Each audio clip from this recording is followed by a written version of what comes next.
Welcome back everybody, my name is Nick930 and today we're going to talk about a more serious topic that's really been bugging me the past week. On February 15, 2018, Kentucky Governor Matt Bevin appeared on the Leland Conway radio show to discuss the recent shooting tragedy in Douglas High School, Florida. When asked about the incident, Matt Bevin said he's heartbroken for the people of Florida, but then proceeded to place the blame on a completely unrelated scapegoat: violent video games. On top of that, he made a false claim that video games give you extra points for finishing off somebody who's begging for their life. Now, this isn't the first time someone has made an uneducated guess as to what's causing the sudden uptick in mass shootings. Back in September, a Spokane County sheriff held a press conference where he blamed video games for a shooting incident, saying, "You glorified games that actually give you points for raping and killing people." So first, let's just pull apart what this sheriff is claiming. There is not a single video game available in the United States that awards points for rape. In fact, there's no game legally available that lets you commit rape at all. Sex in general is not commonly represented in video gaming, especially AAA games. The claim most likely stems from an old controversy surrounding the popular Grand Theft Auto series, where data miners uncovered a hidden minigame in San Andreas that allowed you to seduce women and have sex with them. While this modification caused a massive recall of the game itself, news outlets were quick to accuse Rockstar of peddling pornographic content to children, despite the already mature rating and pretty tame nature of the actual scene in question. And while the controversy has remained a major part of Grand Theft Auto's legacy, there's still no indication of rape in the game at all, let alone earning points from it. Next, we have the claim that you earn points from killing people. Now, this technically isn't wrong. Several video games award points to players for dispatching enemies, but the context is drastically different than what these politicians would have you believe. Most video games with gun violence typically place the player in a heroic role, often faced with scores of hostile forces all armed to the teeth. The primary goal in these video games is often a just one, tasking the player with preventing a large-scale war or preventing a nuclear device from killing millions of innocent people.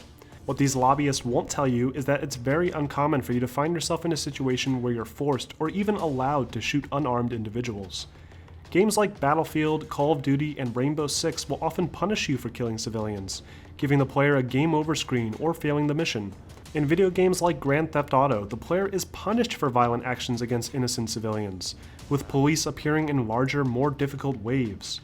There's no benefit to fighting police in the streets as you'll drain your own ammo supplies, and if you're killed, you lose a large amount of money from your character's bank account to pay for damages. You even have your personal car impounded and are forced to retrieve it, which can be a real pain, often convincing players to avoid criminal activities altogether. Video games also encourage non-lethal approaches, especially in stealth video games. When playing a game like Splinter Cell, you are given a performance grade at the end of each mission, detailing how many alarms you've set off, how many times you've been detected, and how many enemies or innocent civilians you've killed. Killing anyone but key targets will drastically reduce your score, and will even prevent you from earning essential upgrades that can be used for future missions.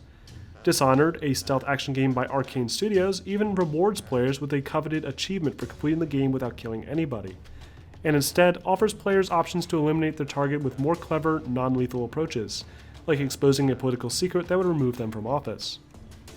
In the popular Batman Arkham franchise, it's literally impossible to kill anyone in the game.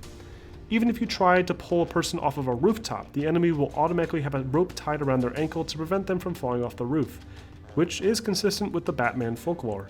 And it doesn't stop there. Spec Ops: The Line, which is seemingly a hardcore third-person shooter game with tons of action and violence, features a harrowing truth to gamers, showing the devastation that players cause to innocent civilians after calling in an airstrike on a supposed military position.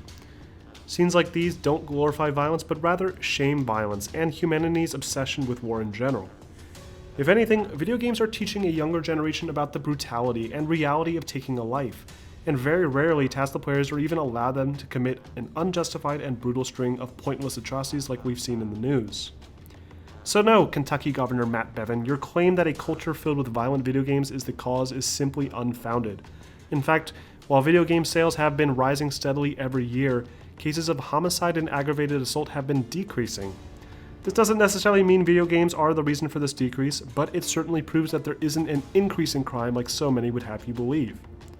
What is clear, though, is that mass shootings have seen a significant increase in occurrence since 2012, with an exponential increase in severity starting in 2015. Other countries who also have access to the same violent video games as the United States have seen very few incidents of mass shootings. Australia, for example, hasn't had a single mass shooting since 1996, when Parliament passed stricter gun laws.